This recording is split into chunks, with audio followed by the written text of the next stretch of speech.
बिस्मिल्लाहिर्रहमानिर्रहीम।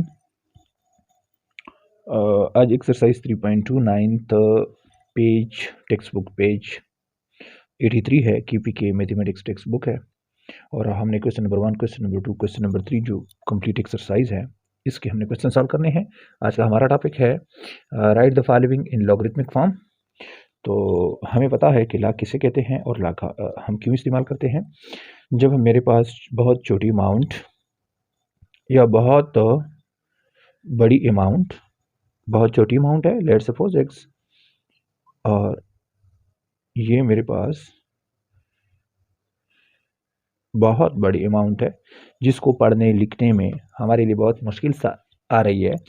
तो time saving के लिए, टाइम की बचत और स्पेस की बचत, तो इस चीज़ से बचने के लिए हम क्या करते हैं, साइंटिफिक नोटेशन में हम उसको लिखते हैं जो कि हम लिख चुके हैं कि x is equal to a multiple 10 raise to power integer n। तो ये मेरे पास a जो है ये ग्रेटर देन 1 हमेशा होता है और लेस देन 10, ठीक है। तो इस तरह की अमाउंट मेरे पास आता है और 10 रेज टू पावर ये जो n आता है वो कोई भी इंटीजर्स होता है जो plus minus 1 plus minus 2 and up to so on, ठीक है। ये चीज़ें आती है। तो अगर इन चीज़ों को मैंने पिछली वीडियो में सारी चीज़ें की हुए हैं, लेट्स सपोज मैं अगर इसको साइंटिफिक नोटेशन में पुट करूं तो from left non zero element क्या है, 1 है। तो आपके पास एक ही बात चल गई कि ये 1 से क्या हो गया, ग्रेटर हो गया। तो 1.2 क्रॉस 10 रेज टू पावर, अगर हम फ्रॉम लेफ्ट जा रहे तो हर एक पॉइंट पे नेगेटिव 1 पॉइंट पुट करेंगे। हर एक पॉइंट पे नॉन जीरो एलिमेंट के बाद जो हम डेसिमल पॉइंट रखते हैं, -1, -1, -1, -1, -4 हो गए और ये -5 हो गए। समझ आ रही है? साइंटिफिक नोटेशन में लिखने का तरीक़ाकार है। क्लियर है? सेकेंडली अगर इसको मैं लिखूँ तो x इज इक्वल टू क्या होगा, फिर non negative element, let's suppose मैं 4 भी पुट कर देता हूँ। तो ये क्या है, फर्स्ट नॉन जीरो एलिमेंट क्या है, फ्रॉम लेफ्ट, हमेशा लेफ्ट पॉइंट जिधर भी पड़ा हो। तो ये क्या है 4.1। फिर लेंथ, इतने लेंथ क्वेश्चन लिखने की और अमाउंट लिखने की और इतने सारे डिजिट पुट करने की जरूरत नहीं है। 10 रेज टू पावर, कोई 1 लिख सकते हो, 1 भी नहीं लिख सकते हो। समझ आ रही है? ऐसे भी लिख सकते हो कि 4 क्रॉस 10 रेज टू पावर, समझ आ रही है? या 4.12 या कुछ भी 8 तक भी लिख सकते हो। अच्छा जी, तो 10 रेज टू पावर मैं इस साइड से आ रहा हूँ तो ये +1 हर एक अमाउंट के ऊपर आएगा, ठीक है। 1 2 3 4 5 6 7 8 9 10 एंड 11। तो ये बात प्लस 11, तो ये बातें तो कल हमने डिस्कस की थी पिछली लेसन में, वीडियो जो हमने ली थी। अब जो हम साइंटिफिक नोटेशन में लिखने का स्टाइल देखेंगे कि how to write the given statement into scientific notation and logarithmic form, ठीक है, एंड एक्सपोनेंशियल फॉर्म। तो अब मेरे पास क्वेश्चन नंबर 1 है एक्सरसाइज 3.2 का। मैं सबसे पहले कॉमन लॉगरिथम आपको लिख के दे देता हूँ कि log विद बेस 10, ये मेरे पास क्या होता है, कॉमन लॉगरिथम। कॉमन लॉगरिथम, ये जो नेपियर वाला हम कॉमन लॉगरिथम इस्तेमाल कर रहे हैं according to definition. Natural log जो होता है ये log विद बेस ई होता है जिसकी वैल्यू 2.71 होती है, जिसको हम LN भी बोलते हैं। उसको क्या कहते हैं, नेचुरल लॉग कहते हैं, नेचुरल लॉग, ठीक है। और ये जो ई है ये मेरे पास आयलर कांस्टेंट होती है। Euler constant, Euler was also a mathematician, ये इस वजह से है, ठीक है। तो अब हम क्या चीज़ डिस्कस करेंगे, how to write the given statement into scientific and logarithmic form. तो अगर मेरे पास क्वेश्चन है, question number 1 exercise 3.2 page 83 KPK 9th mathematics, math है।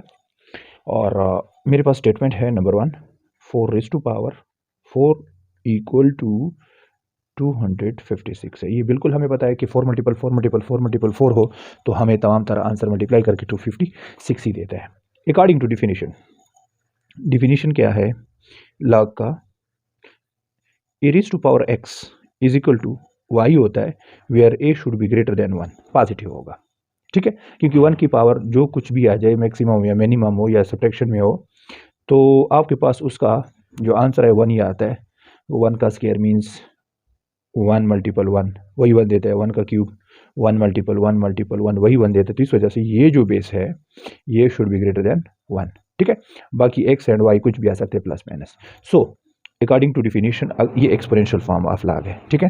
अगर इसको लॉगरिथमिक फॉर्म में लेते हैं तो log with base a of y equal to x, तो ये मेरे पास डबल इम्प्लाइज है और if and only if position है कि इस फॉर्म से हम उसमें लिख सकते हैं और इससे हम इधर लिख सकते हैं। अगर ये वाला फॉर्म गिवन है तो a raise to power x is equal to Y हो जाएगा। तो इसको फिर भी इफ़ एंड ओनली इफ़ या डबल इम्प्लाइज कहते हैं, लिखूंगा। तो ये क्वेश्चन मेरे पास है अकॉर्डिंग टू डिफिनीशन, ये क्या है, एक्सपोनेंशियल फॉर्म है, exponential form of log, exponential form of log है। तो इसको हम क्या करते हैं, मेरे पास लॉग क्या हो जाएगा, लॉग लॉग हो जाएगा, ये विद बेस ए हो जाएगा, दैट इज ए, समझ आ रही है।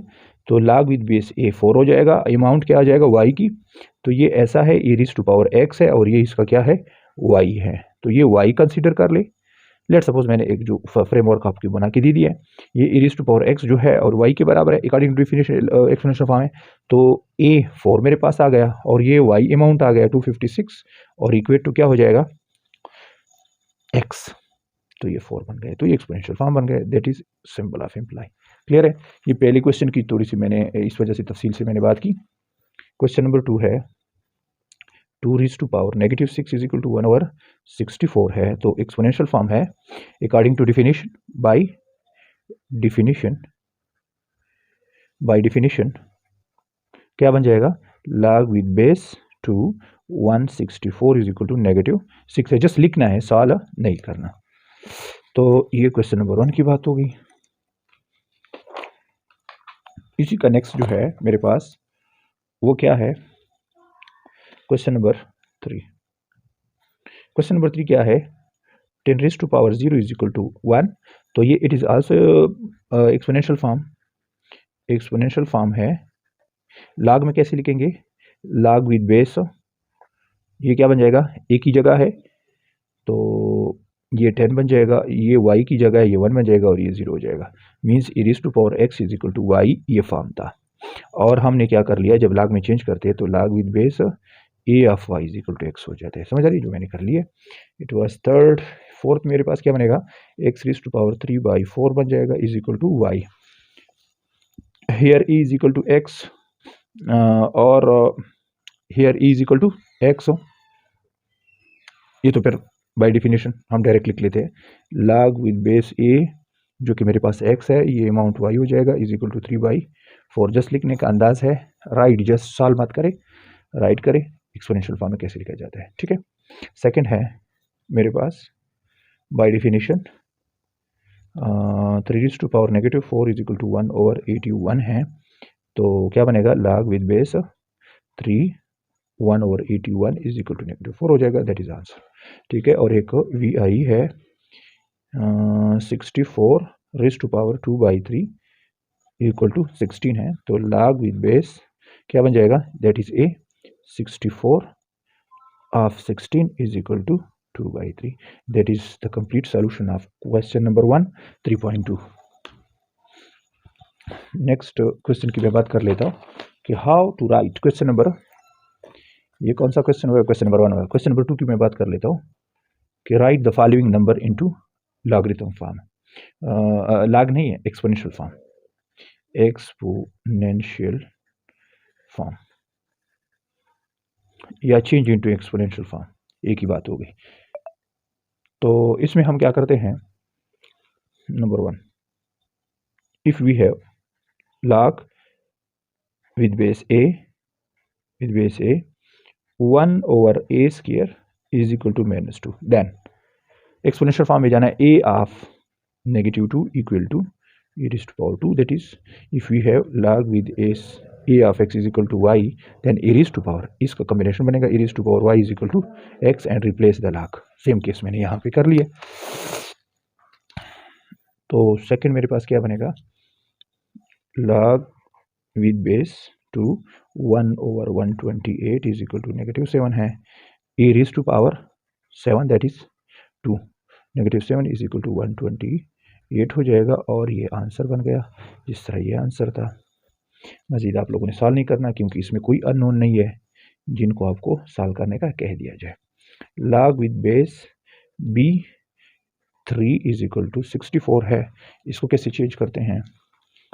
We know that log with base a of x is equal to Y, so a और y क्या हो जाएंगे? Power is equal to x हो जाएगा। तो same case b raise to power 64 equal to 3। तो ये जस्ट हमने लिखना है कि इन एक्सपोनेंशियल फॉर्म लिखे, ये हो जाएगा। फिर इसके बाद है इसका थर्ड सब पार्ट है, वो क्या है मेरे पास? log with base a of a is equal to 1 है, तो according to definition a raise to power y हो जाएगा, 1 इज इक्वल टू a बन जाएगा, जो कि वापस अगेन बराबर है। बहुत ही आसान है। अब तो मेरे पास थर्ड, ये मेरे पास 4 हो गया, ये मेरे पास 4 है और ये मेरे पास 5 है, जो कि log with base a of 1 is equal to 0 है, तो ए रेज टू पावर क्या हो जाएगा? That is the symbol of implies A raise to power 0 is equal to 1 हो जाएगा। और अकॉर्डिंग टू एक्सपोनेंशियल लॉ, ये अगेन किसी चीज़ की पावर अगर 0 हो तो मेरे पास क्या दे रहा है? 1 दे रहा है। ठीक है, ये मेरे पास आंसर हो गया। और इसका लास्ट पार्ट जो है 6(1), जो कि मेरे पास है क्या? log with 4 of 1/8 is equal to -3/2। तो चेंज कर ले, 4 raise to power -3/2 equal to 1/8। ये मेरे पास आंसर हो गया और ये लेसन इख्तिताम को पहुंचता है इंशाल्लाह। अब ये क्वेश्चन नंबर 3 में आपके साथ कंप्लीट एक्सरसाइज 3.2 का शामिल कर लेता हूँ। अल्लाह हाफिज़।